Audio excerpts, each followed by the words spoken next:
Welcome, everyone. My name is Dr. Sarah Pisano. I am Program Director with Target Zero, and I want to thank Maddie's Fund for hosting this webinar that I feel is so incredibly important to build a foundation for humane communities for both dogs and cats in all our communities across the United States. So the title of our presentation is Creating Responsible Life-Saving Public Policies.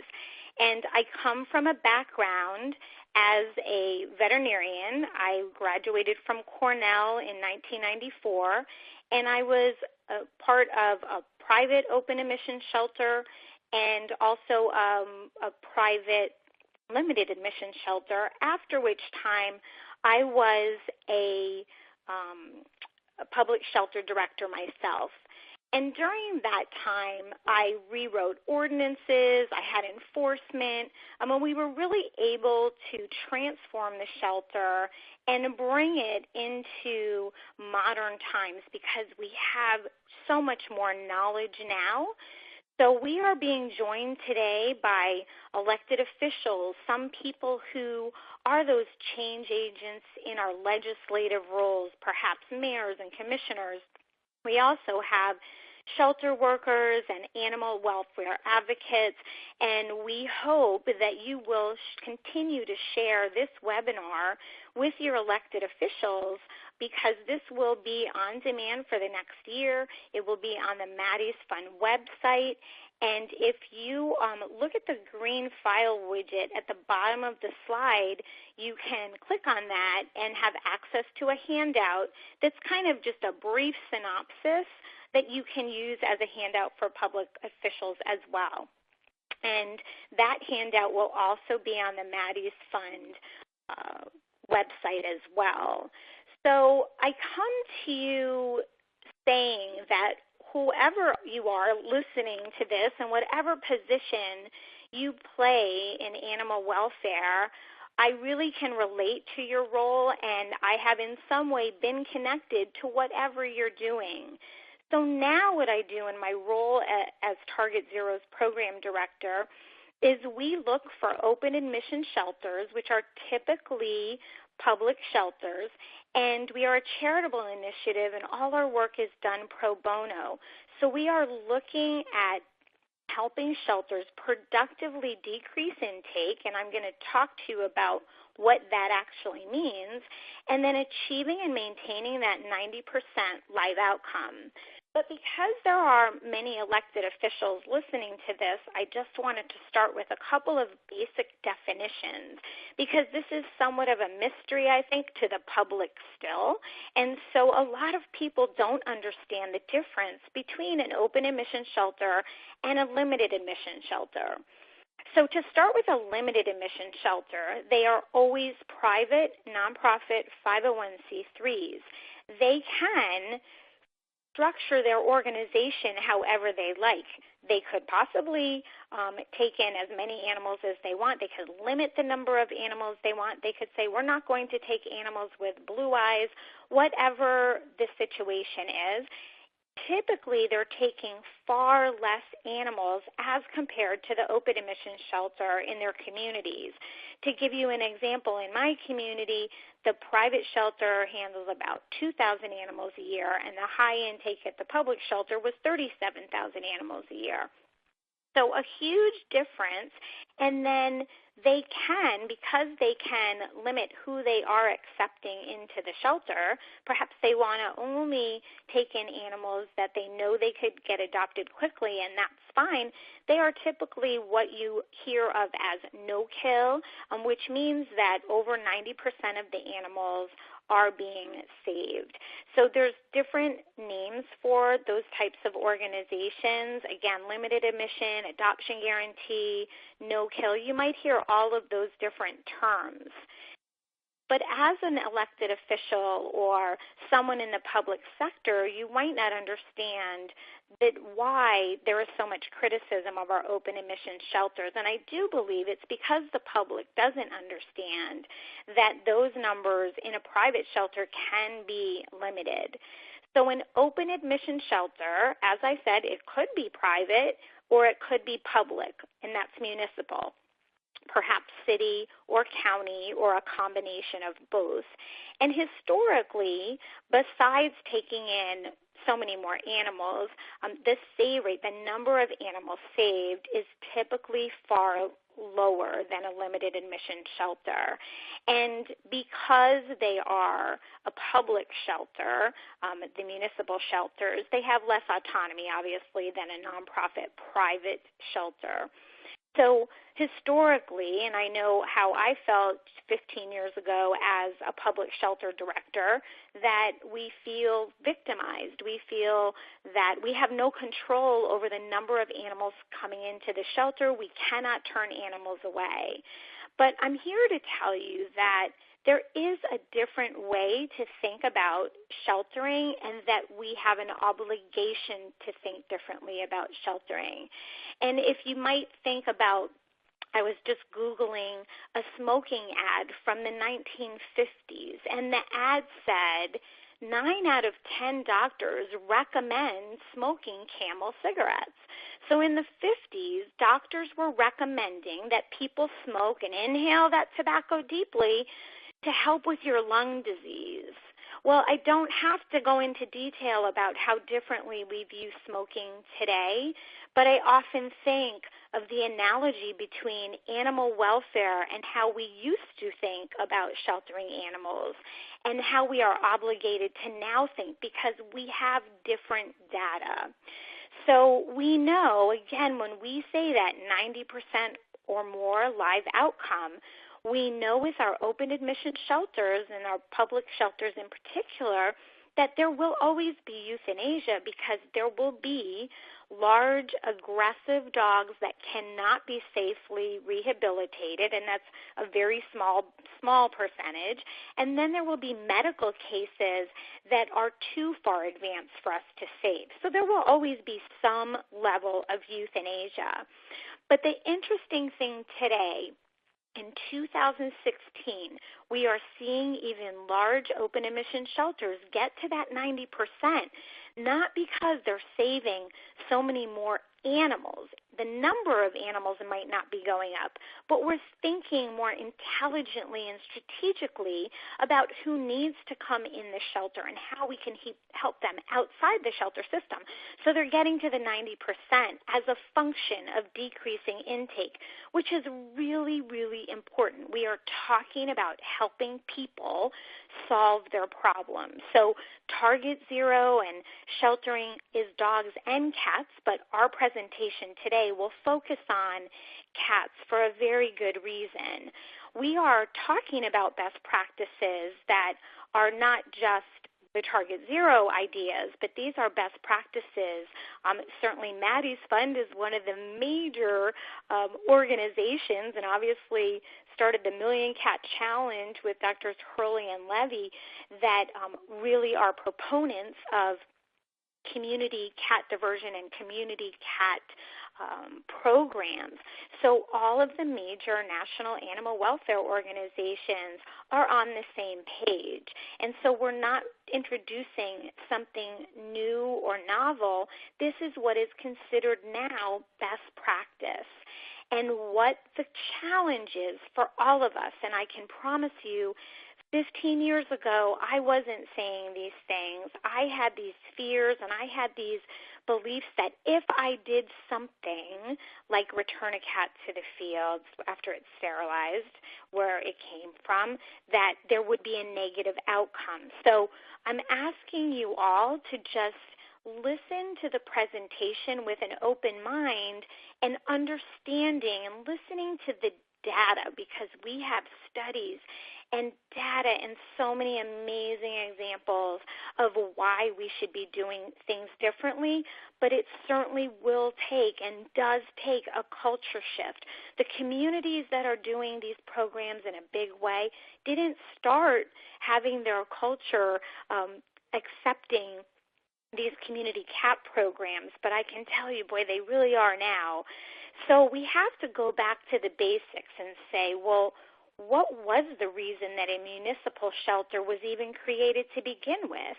municipal shelters were created to protect animals from dangerous people and to protect dangerous animals from people. Protect people from dangerous animals and animals from dangerous people.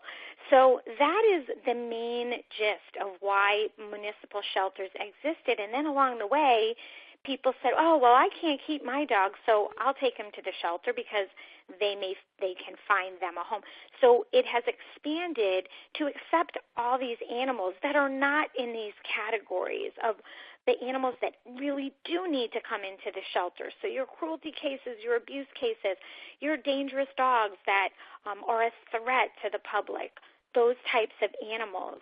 But now we need to say, wait a minute, we have the opportunity as a municipal entity to collaborate with nonprofit organizations, to be fiscally responsible, but most importantly, to solve problems for constituents, because so far and for so long, we have been on this hamster wheel of just animals being left in the shelter, and now we're just struggling to try to save their lives. And euthanasia is no longer acceptable as population control. And the good thing is, it doesn't have to be. We can structure our programs differently, and the foundation for that is responsible public policy. So what we find, and Target Zero works all over the country, we find in communities that are saving a very small percentage of the animals, so it could be even 11% or lower of the cats in particular, 20%. There are common self-imposed barriers, and there are ways that ordinances can be changed, programs design can be different, but we need to look at these outdated ordinances, and certainly we know they were created with the good intentions, and this might be decades ago, because we often see very old ordinances because it's so laborious to change ordinances, and in particular state laws. But when those ordinances were created, it was not done so with effective data.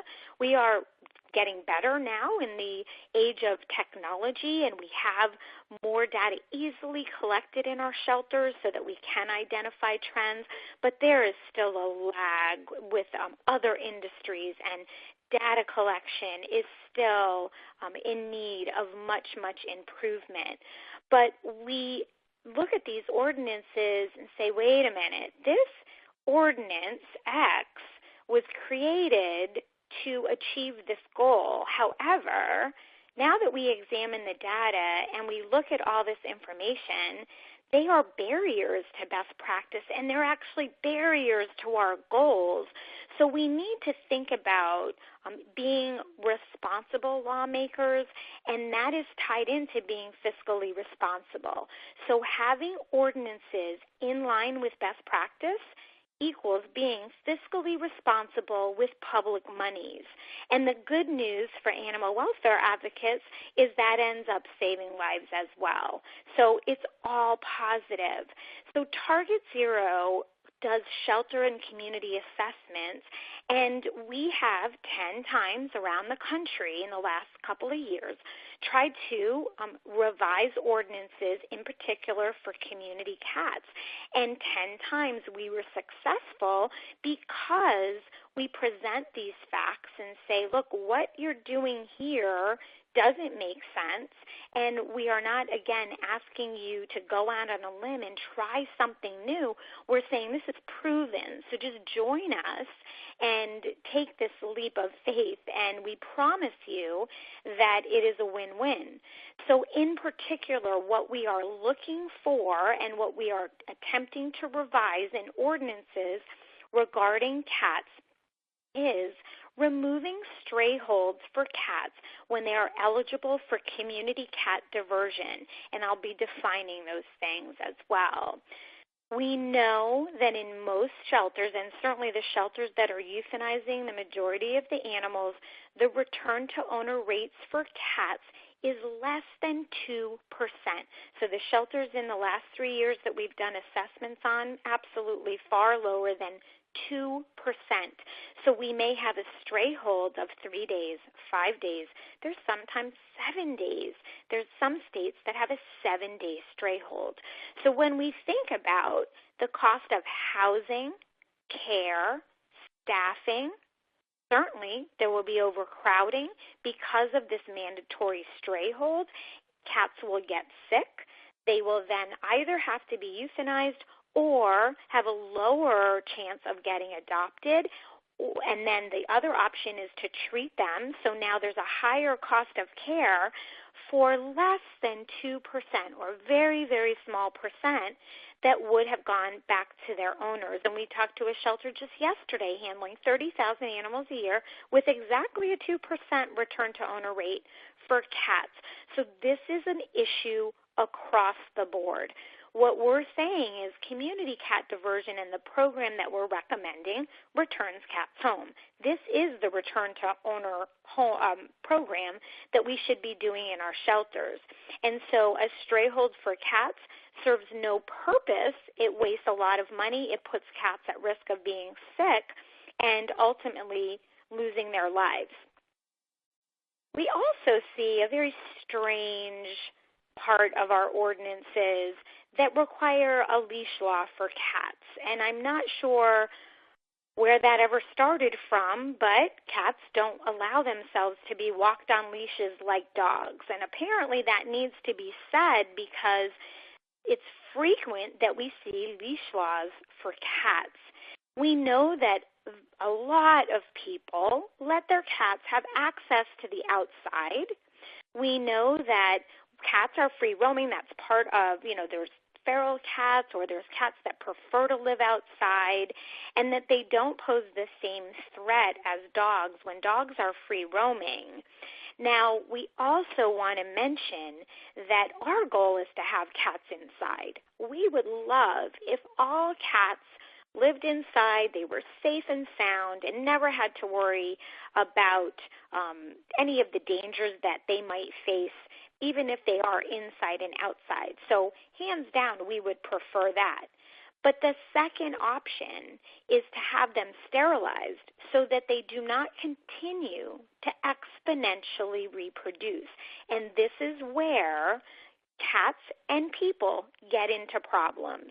When those cats reproduce exponentially, now you have a colony. What we are recommending is colony prevention. We don't want colonies. We want less cats outside.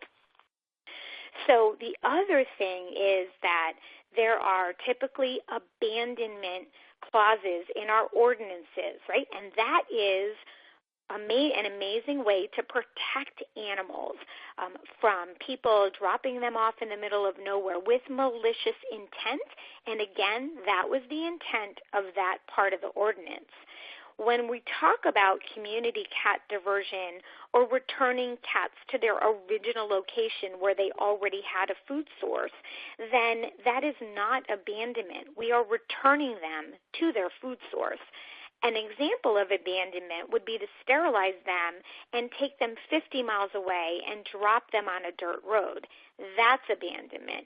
So we want the community cat to be exempt from the clause regarding abandonment. So trap, neuter, return. Oh, there's actually one more thing I want to discuss, and that's licensing. Because a lot of these cats might not be able to be handled by people. Some people call them feral. Some people call them just not socialized with people. But in any event, cats just don't like to have collars on their necks. And so a license and a tag and all of those things is not a plausible solution to how we're going to identify cats. We would love all cats to be identified, and a registered microchip is a great way. But the collars just simply do not. Those cats find a way to get those collars off.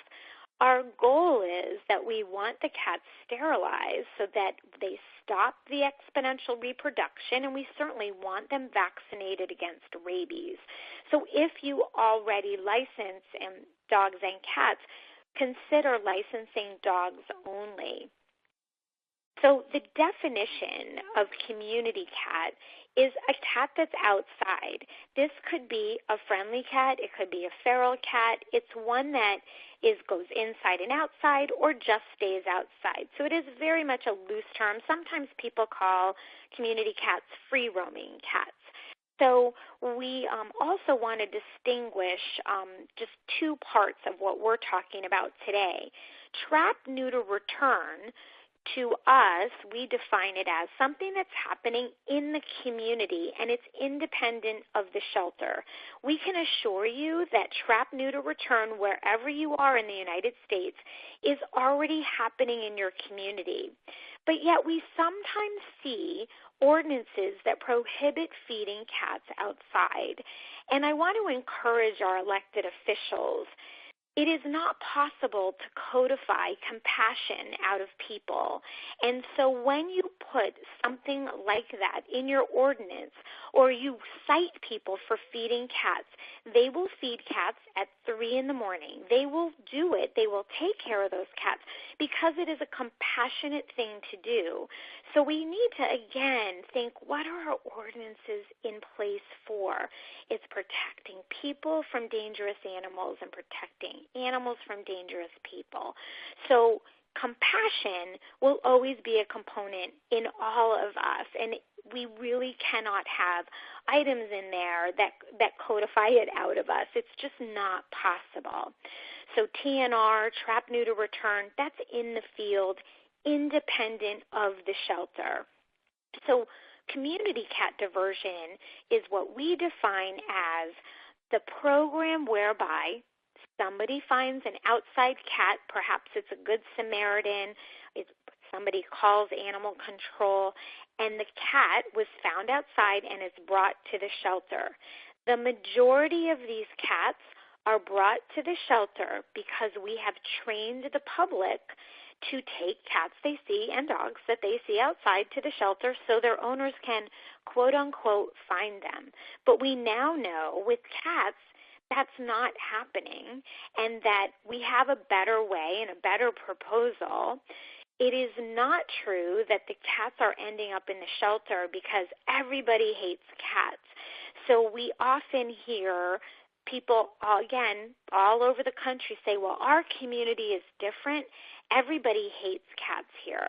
We can tell you that that's not true, and those words like never or always are not typically accurate. So we have to think about, gosh, our animal control officers, they're seeing the worst of the worst. So, yeah, they might think everybody hates cats, but they're seeing a very, very small microcosm of the pet owners in our country, of beloved pet owners, and the HSUS adoption guidelines say it so eloquently, and the numbers that they provide. 144 million animals and families in the United States, 6 to 8 million going into our shelters, and a very small fraction of those victims of cruelty, neglect, or a true abandonment. But yet, our shelter, as shelter workers, that's what we think of first because that's our microcosm. So I encourage everybody to think about the reality of what's happening and encourage you to look at programmatically, how can we look at this problem of cats reproducing outside and make an impact in a realistic way. So the program is, instead of taking that outside cat into the shelter, it is of healthy body weight. We know that it's being fed because it's 10 or 12 pounds. It has a good healthy coat. We know that somebody is feeding it. We might not know who. And again, this is something that I had a very hard time with as public shelter director, letting go of that desire to know who is feeding that cat. But when you think about it, when the majority of cats are being euthanized, and I'm looking at this cat and it's visually healthy and has a good body weight and good body coat, or healthy body coat, that we know someone is feeding or multiple people are feeding this cat. We hear lots of stories about cats coming back to people and saying, wait a second, you're my outside cat. How come you have a different collar on today? So we know that cats are smart, and they'll go breakfast, lunch, and dinner to different houses and have multiple food sources. So vaccinate those cats against rabies, spay, neuter, ear tip them, which is the standard identification to identify a cat as sterilized, and return them to their outside home. These cats are not lost. They are not stray. They are probably going from one meal to the next, and somebody said, oh, let me scoop up this cat and take him to the shelter. Or we have somebody who's upset because the neighbor's cat and is reproducing, and there are cats on their property, and I can promise you as a homeowner, I don't want a cat spraying on my door. That's not acceptable. So again, if we got to that cat owner, that neighbor cat owner, when they had two cats, we could have prevented cats getting themselves into trouble. We're so excited about the Million Cat Challenge, and if those of you have not heard about the amazing millioncatchallenge.org, where we are on a quest and well on our way to saving 1 million cats and changing the way we look at cats and sheltering in the United States. So we, again, have fancy studies and facts now that we didn't have before, and we know that cats are 7 to 10 times more likely to find their way home from the street or find another home from the street versus a shelter. So what a disservice we do to take those outside cats into the shelter when we know, gosh, many people let their cats inside and out. Very few of them are reclaimed by their owners. The majority of cats in the United States shelters are euthanized. And then when we just trap and euthanize, we do absolutely nothing to help solve the root of the problem, which is your neighbor's first two cats. And that's what this problem addresses. So now we have to say, well, what happens in the community? Well, now, right, I've decreased the potential number of community cats in the next several months and years, which is a huge impact. Now I have less cats, but I have more of them vaccinated against rabies, so I have a higher community immunity against rabies, which right now I have 0, and less than 0 because now I have cats reproducing that will never be vaccinated if I'm not doing this program. And here's the crazy thing. Most shelter directors that are not doing this program fear, and animal control leaders fear, that this will just unleash a rash of complaints about cats. This will not be accepted in their community. And what is astonishing is that every single community across the board, and there are many, many hundreds around the country, cat complaints virtually disappear. And we'll talk a little bit more about that when I tell you more about the Jacksonville story. Again, we want to look at, this is not a free-for-all for cats. We have wildlife-sensitive areas. We have areas where we absolutely don't want cats fed. I dealt with a situation as a public shelter director where there were cat feeders in our parks feeding cats right where a very endangered migratory bird was landing. So once we had a discussion about that, and that was really the crux of the problem, we were able to not only address the spay-neuter, but move those feeding stations. We don't want wildlife at risk because of community cats. We want everyone and everybody who cares about our parks, our wildlife, our community cats, our children. There's less parasites. There's less risk of rabies. This is only a positive. There's only positive repercussions in the community. What happens at the shelter is nothing less than miraculous and something that I never thought I would see in my lifetime, and I'm so excited about it, is that now typically the split between strays and owner surrenders in our municipal shelters is about 80% strays, quote unquote, and 20% owner surrenders. So we see a very drastic decrease in shelter intake, therefore a much lower level of competition for those cats that have no other alternative but to enter the shelter. So those may be our indoor-only cats, our declawed cats, our sick cats, etc. There is far less competition for adoption, and we now see with our fellows empty cat cages and over 90% live outcome for cats because we have intelligently handled and solved a problem instead of overcrowding our shelter with animals that didn't need to be there. So say you don't care about cats and you don't even like cats. This program benefits dogs in a major way, so you should be supporting community cat diversion if you don't like cats because, number one, there'll be less cats outside. Number two, it frees up shelter staff that are always so limited in their time to help counsel people. We can help provide more safety net and more intake prevention programs for dogs and for cats. And we can provide better enrichment if they do have to enter the shelter. So we have more resources for dogs overall, more money, more staff, more space, more volunteer time. We have a shelter that we work with, a very large public shelter, that actually turned one of their gargantuan cat rooms into a dog adoption room. So it really is a game changer, and this is one of the ways when we say productively decreasing shelter intake, we are not talking about slamming the door in people's faces. We're talking about helping our constituents, and that's the most important thing that I hope to get across today.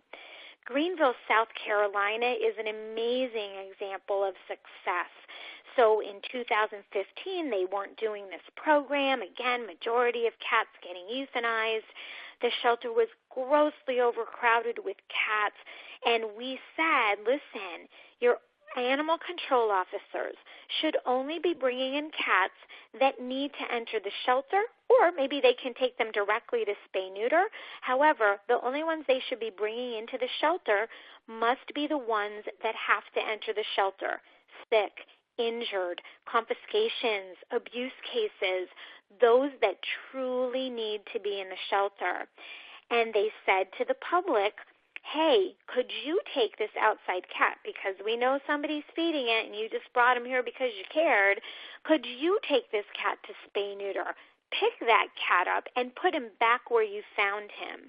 And what happened, again, is just a beautiful case example and one of so many great stories out there. The animal control officers, May and June of 2015, brought in 255 cats. In May and June, same 2-month time period, in 2016, 10. What other program in a shelter can truly make a big impact like this in a positive way? And look at what happened with those Good Samaritans. 53% decrease in intake because half of those people said, I'll go. I'll take this cat to spay-neuter, and I will return them to their outside home. Thank you for educating me, because I brought them to the shelter because that's what I thought I was supposed to do. So what an amazing testament to engaging the community, because for far too long in our public shelters, we have just hid behind this veil of shame and secrecy, and we don't want people to call us murderers and killers.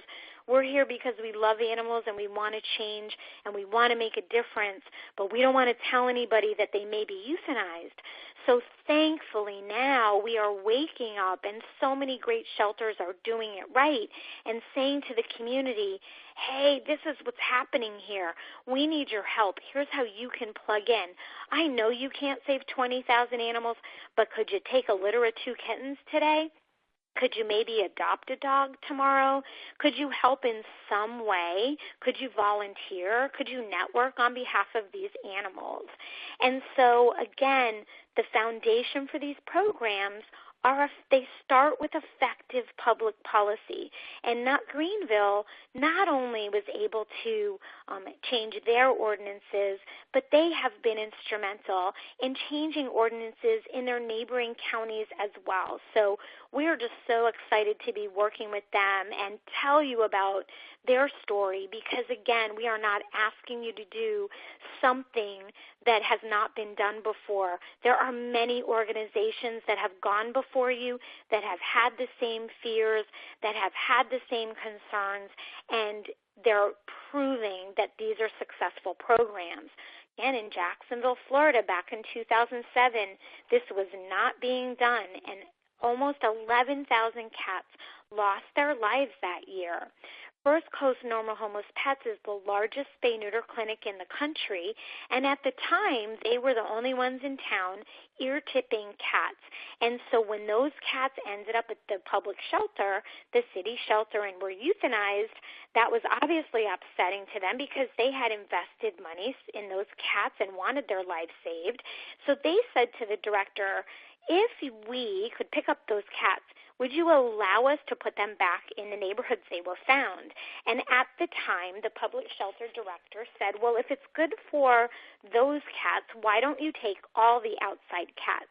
And so that's what they did.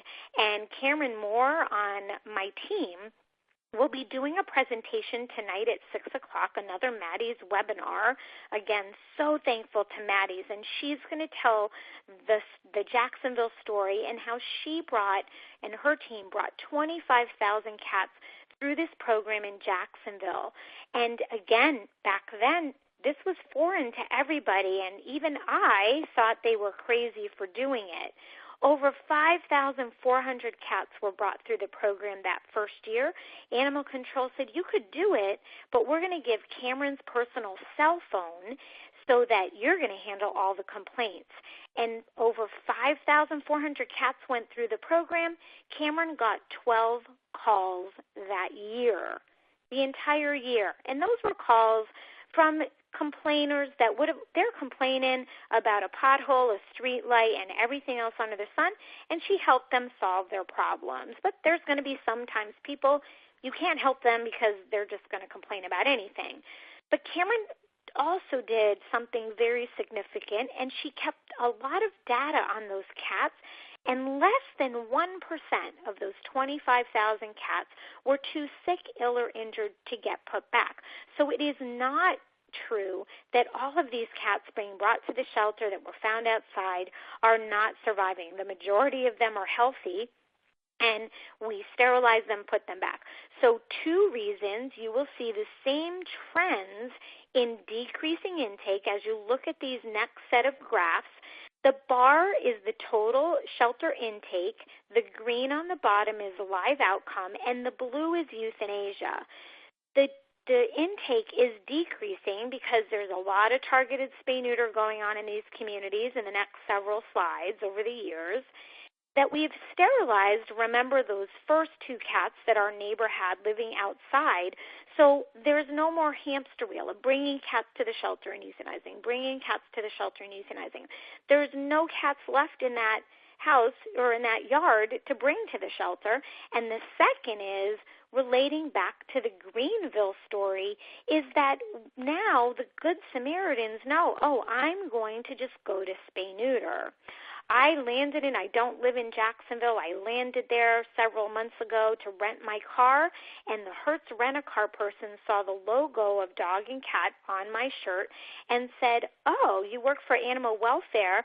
If you see an ear-tipped cat here in Jacksonville, don't take them to the shelter because they are a sterilized community cat.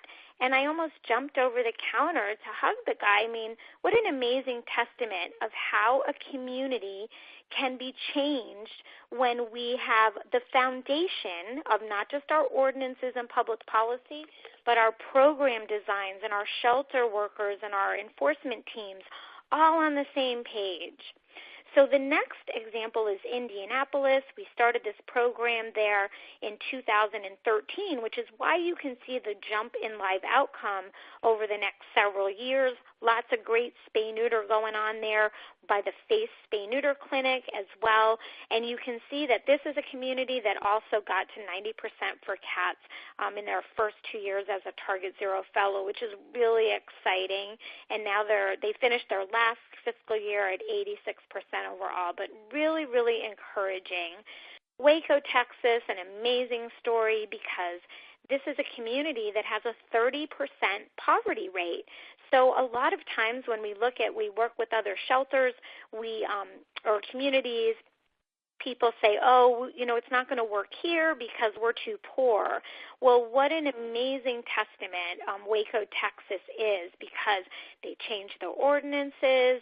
They started doing community cat diversion. They have an amazing spay-neuter clinic nonprofit in the community, and the same thing happened. So again, you can see the decrease in intake looks just like Jacksonville. The blue is euthanasia, and again, these communities are getting to 90%, not because of an exponential increase in the number of animals saved. It's because we're effectively decreasing intake in a productive way by helping constituents. So this is another community that you might go there and see a blind cat in adoptions or a 20-year-old cat in adoptions, and they just get adopted because there's no competition for them. Those would have been the cats that would have been euthanized first because they would have never gotten adopted in the past. Not to say that they're all sick and diseased, but I'm just trying to make the point that they have no competition or far less competition for adoption. Huntsville, Alabama, same story. They started this program in 2014, and in fact, their animal control officers do return their cats, and that is why there's a big jump between 2013 and 2014. So you see a high jump in the live outcome, same decrease in spay-neuter, and I will wanted to talk about some other crucial initiatives in my last several minutes, but often people ask us, well, who pays for this and who does what? And the answer is lots of ways, and it looks differently in every community. So public-private collaboration is absolutely key. There's grant money, there's donations, there's public money, there's some funding that could be done at the local level with private donors that want to see animals saved from the shelter, and the more animals that are saved in your shelter, the more success. That success attracts success. People will want to help you. So there isn't one formula. There's communities where a nonprofit picks up the cats from the public shelter and sterilizes them and puts them back. There's some public shelters that do the whole thing, soup to nuts. There's other shelters where the nonprofit might do everything as well. So it just really depends on the community, and there's all different kinds of ways that collaboration could happen, but sitting down at the table with all the animal welfare leaders and saying, who has what, and how can we capitalize on our differences, our successes, and our strengths? Because I can assure you 100% of the time it can be done. And talk about a cost savings in decreasing that intake that really translates into amazing decrease in cost of care. But there's also a couple of other important points I want to leave you with, because along with solutions for community cats, there are other things that you need to pay attention to, especially as an elected official. We now know, and Peter Marsh has done the most research on this. He's written 2 amazing books, Replacing Myth with Math and Getting to Zero.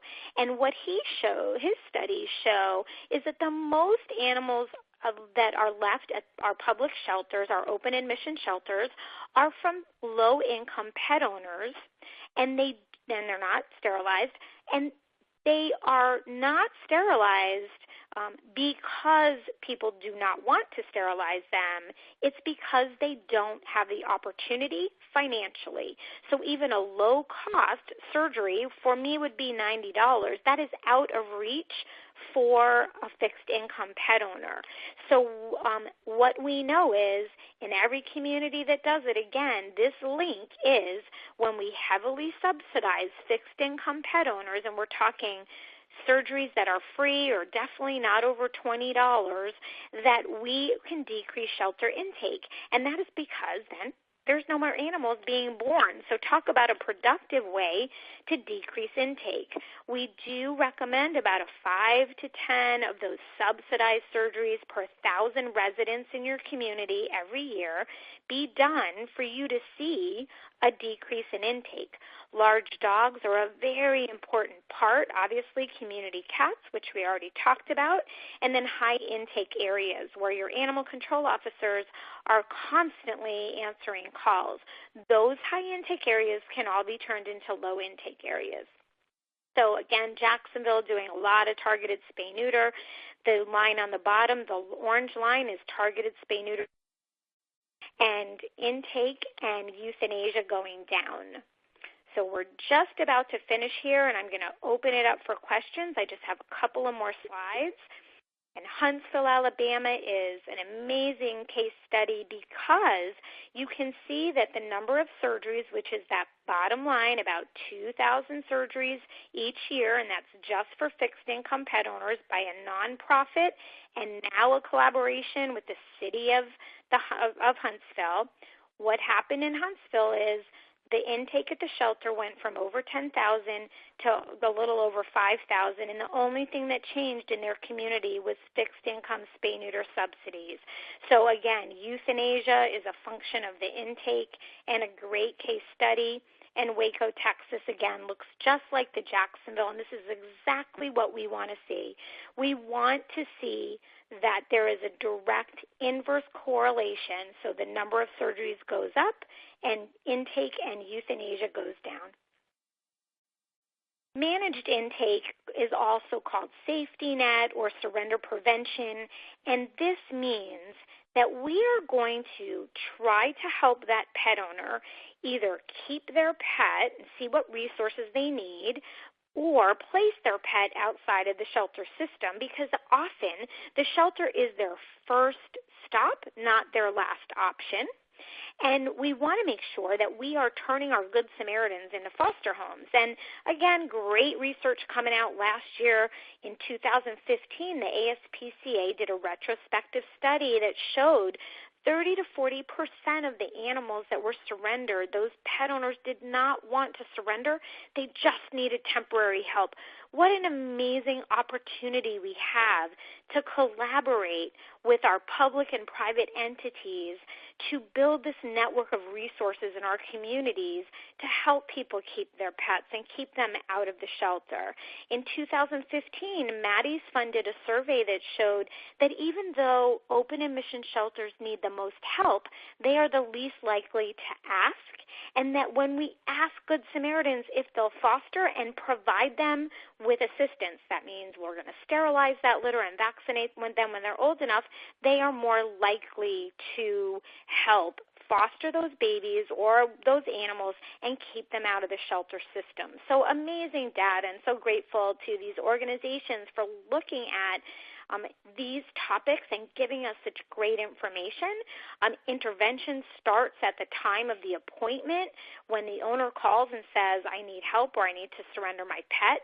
And we thought, oh, gee, if you divert 30%, that would be a success. Well, our Target Zero Fellows in Brevard County, that's run by the Sheriff's Office here in Florida, has diverted 80% of the owner surrenders, dogs and cats, since December of 2015 when they started.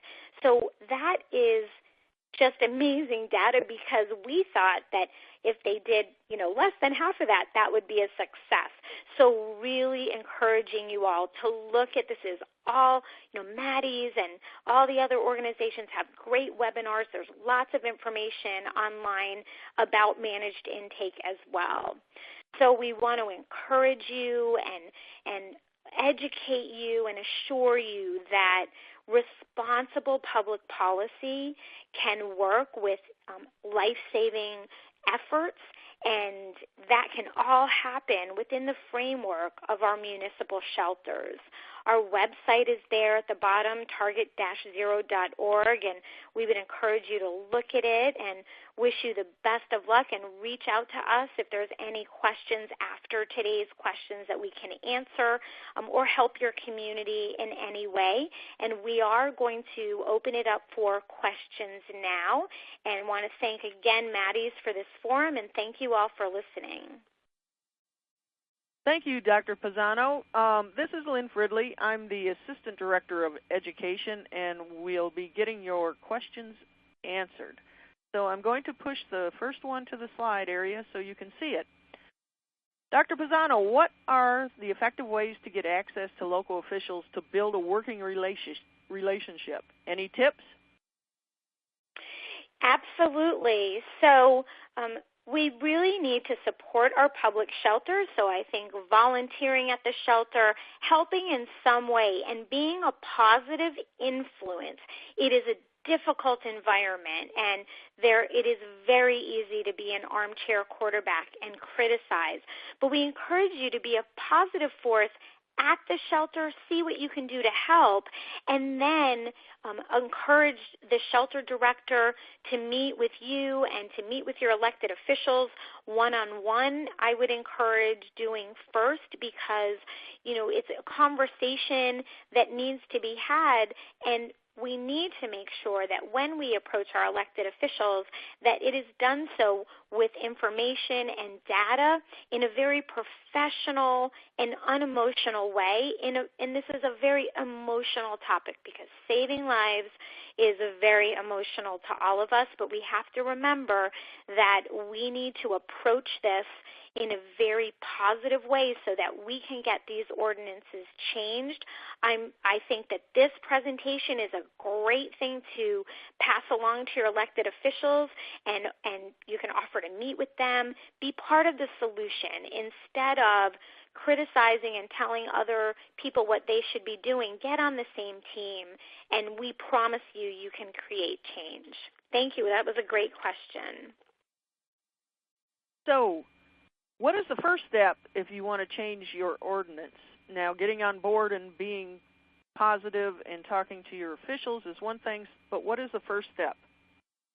Well, I would recommend reviewing the ordinance and then meeting with the shelter director about those changes. And in some places, it might be the enforcement director. You have to see how the animal control department is set up. Some shelter directors are just over the shelter, and some are over enforcement as well. So figure out who the director is, who is the one that would present an ordinance change.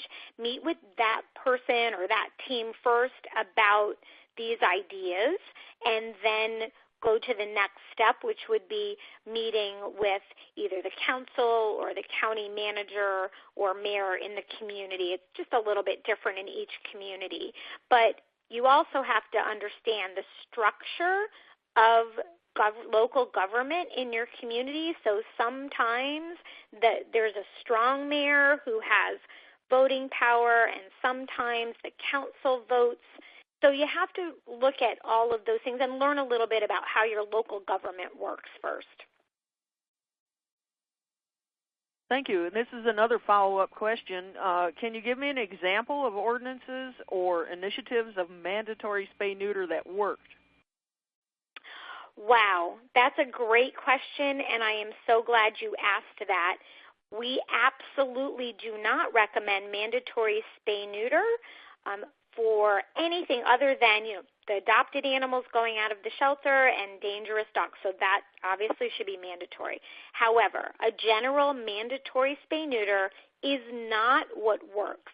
Punitive approaches do not effectively get us where we want to be. So we recommend raising those funds and getting those collaborations going to fund fixed income pet owners. If you had a mandatory spay-neuter law, you have still a community of pet owners who cannot afford to do so. So you haven't solved anything, and you've spent a lot of money enforcing an ordinance that, again, is not going to get you where you want to go. You want more animals spayed and neutered, and subsidizing those fixed income pet owners is the way to go. It is not true that people will not spay-neuter. I promise you, all over the country in places that you couldn't imagine, there's a high level need, and there are people that take advantage of the low cost, under $20 or free spay-neuter that will decrease your shelter intake. I strongly encourage you not to think about mandatory spay-neuter. Here's the next question. What are the advantages of microchipping community cats? Is there data supporting microchipping community cats? This is a great question. So, as I said, Cameron, I think, probably has the most data from Jacksonville. And in the beginning, remember, this program was not happening in Jacksonville, so there were a lot of people coming out against the program and saying, there was going to be dead cats all over the place, and they were going to just be coming back and forth into the shelter. So that first year, they did have a grant. They spent over $30,000 to microchip those 5,400 plus cats, and they never got one of those cats back. And the cats did not end up in the shelter. They had their animal control officers scanning for the microchips when they found a dead cat on the side of the road, and they never once found one of those cats. So we don't recommend microchipping because we have to think practically, and there is a small piece of money pie. And if we spent all of that money, like that first year, $30,000 on microchipping, that ultimately they stopped doing because it did not get them it did not help them reach their goal in any way. They stopped doing that. And imagine how many cats could have been sterilized for $30,000. So for that reason, we don't recommend microchipping. If you have strong opposition, you might want to do it the first year just to prove what they proved in Jacksonville. But we encourage you not to, because our goal is to sterilize them and rabies vaccinate them, and again, get them out of the shelter as fast as possible if they do come into the shelter. But great question, and thank you for asking that. So the next one is, I get complaints of cats using residents' yards as restrooms. How do I fix this issue if we return these cats? What about cats being struck by cars or evil people harming these cats? This is also a great question. So again, you get complaints about cats using residents' yards at restrooms, and I can guarantee you that you have a neighborhood full of people that like cats, feed cats. They like them there maybe because of the rodents or what have you, and they're just reproducing exponentially. So you need to get a handle on sterilizing as many cats in that neighborhood as possible. And then there are deterrents that we can use in our yards. And as a homeowner, again, I don't want anybody urinating in my grass or my front door, that's for sure. So as a homeowner, I would want to have deterrents in my yard. But again, having the less cats is going to be the answer. So helping those areas sterilize those neighborhood cats is number one. Number two, the question is, what about evil people hurting the cats? So we have a huge problem with community cats here in the United States, and cats reproducing exponentially, and we do have some people coming to shelters that will say, if you don't take the cat or if you bring the cat back, I'm going to shoot it. Well, we truly believe that they want their problem solved. They really don't want to shoot the cat. There will always be abuse, and there will always be cruelty. Those are very, very far in between. So we don't believe that, we think that those are threats that people are making because as shelter workers, we're like, oh my gosh, they're going to shoot the cat, I better take the cat in. But people just are frustrated because no one has ever solved their problem. And so we don't see these types of situations, we don't see more cats dying or dead bodies found or shot or poisoned or anything like that when these programs start in a community. But again, it's a very, very common fear. It just doesn't happen in reality. But I totally appreciate the question. Very, very common question. Thank you. Here's a follow-up, and the gist of this one is that there are some people that absolutely do not want these cats returned. They're worried about fleas getting on their animals and children being bit and things like that. Are there relocation programs other than where the cat was trapped? Yes, so relocation programs are going to be very far at the bottom of the list. They just don't work. The cat is likely going to roam and try to get back to their original location. So again, when we think about this global problem and all the thousands of cats going into shelters, so every once in a while there's going to be a cat that you can't work out that problem. But again, knowing not just the Jacksonville story, but all these other communities that are doing this and returning thousands of cats, yes, this might happen every once in a while, and we're going to work on that as an individual case and see what kind of solution we can come up with. And if we can't resolve it with that homeowner or neighbor, then our last resort is going to be relocation. But again, remember, why would that person who doesn't want the cat to step on their property, why do they have more of a right than the person whose cat it is or who's feeding that cat? So we need to try to work out with those people. And again, that's going to be something that's always going to be needed, but globally this program will work because ultimately you are going to have less cats. And it's also what we like to see in ordinances is a respectful way. If you're going to feed cats outside, it's not a free-for-all, that you feed the cats once or twice a day and you pick up the bowls when they're done eating so that the environment stays as clean as possible and doesn't attract wildlife. But so you will always have every once in a while these types of issues that you will have to deal with. That's never going to go away, but globally this program will work. But appreciate the question. Thank you for asking that. So we've reached the top of the hour, but we do have some really interesting questions waiting for Dr. Pisano to answer. If you'd like to stay with us, that would be great. You'll get some more answers to your questions. So we will go over probably by about 10 minutes. Our next question is, would you recommend a community cat caretaker registry? Do you have an example of how it might be helpful? These are such great questions, and I'm so glad people are asking these because these are things that I didn't fit into the presentation. So very good question. No, we don't believe there is any reason to have a registry. Again, people try to make these programs much more complicated than they need to be. So what we need to do is sterilize the cats and vaccinate them and ear tip them and put them back where they were found.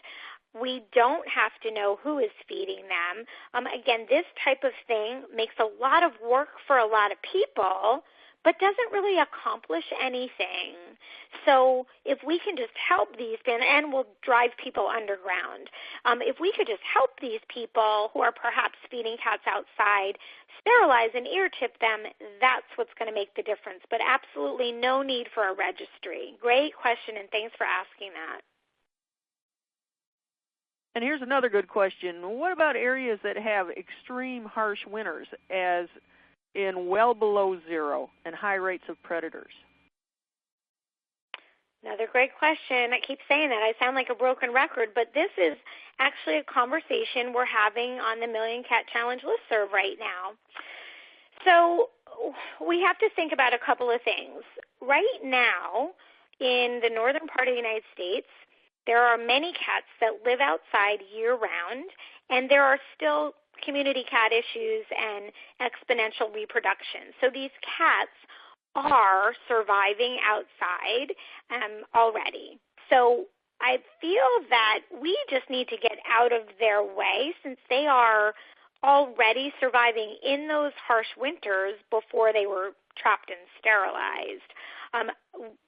I don't know what the solution would be when there's areas that have predators. That's going to be no different. We are never going to be able to get every single cat to live inside. But again, cats they're smart about hiding. They're smart about staying safe from predators. So I don't really think there's anything we can do about that except, again, decrease the number of cats that will be outside through community cat diversion and TNR.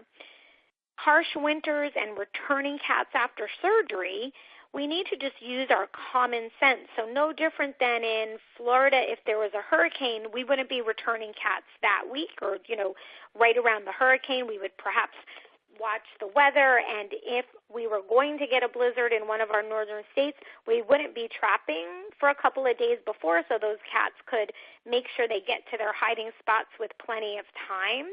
We also have some of our northern partners that use either the ice, the styrofoam containers, or build some makeshift housing for cats. So those are some other ideas, but we do think this can be just as successful, and we just have to be a little more sensitive to any extreme weather wherever you are in the country. Thank you. Here's the next question. There are some lost cats, escaped indoor cats, or indoor-outdoor cats. Are you suggesting that there should be no stray hold for these cats as well? Right. So, again, we have to think about globally our shelter intake and the cats that are outside. And what percentage of cats are an escaped indoor cat? So the answer is typically that's going to be a very, very low number. If, every once in a while, yes, that might happen. We are suggesting any cat that was found outside that's of good body weight and large enough for spay-neuter to be sterilized, ear-tipped, rabies vaccinated, and put back to their original home without any stray hold. Now, that's not to say a shelter is not going to hold a cat. If they have identification and they're trying to contact the owner, that should be an individual shelter decision when a cat like that enters.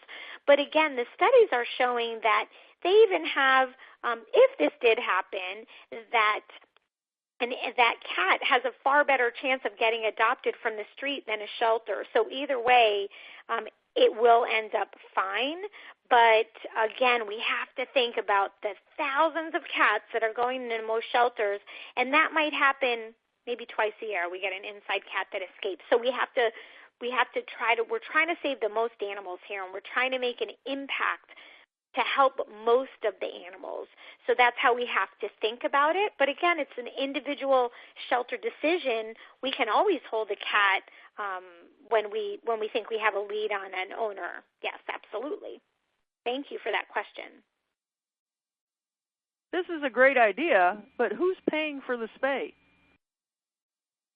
Right, so that goes back to what I was saying about logistics and who does what. So the communities that are the most successful with these programs have public-private collaborations. So that means they're perhaps, somehow the public shelter is contributing. Again, in Huntsville, in Boone County, Kentucky, the ACOs are returning the cats. In other places, a nonprofit is raising money through their regular revenue streams, which might be grant money, donations, fees for services. So this is a whole pie chart of who is doing what logistically, who is actually doing the program, and who is paying for the program. That is a big pie chart that can look like anything in each community. It can look different in each community. So we'll take one more question and then end for the evening. Why 90%? What determines this number? Very good question. I think it's just based on looking at successful shelters right now in animal welfare, and even large shelters are getting to 90% or over. So that is why we think it's because we're seeing so many more shelters now achieving that, again, recognizing there will always be euthanasia. Mind you, if it's 89%, maybe that is the appropriate number for that particular shelter that year or whatever time period. So I think it's based on looking at shelters that are successful and those open admission shelters are getting to that 90% and better. Thank you. I wanted to remind the audience that we have a second webcast today at 6:30 p.m. Eastern. If you haven't registered, go ahead and register for that and join us this evening. Thank you, Dr. Pisano, for your presentation. Well, I appreciate everyone listening, and we encourage you to take these ideas to your public officials, and thank you again to Maddie's Fund.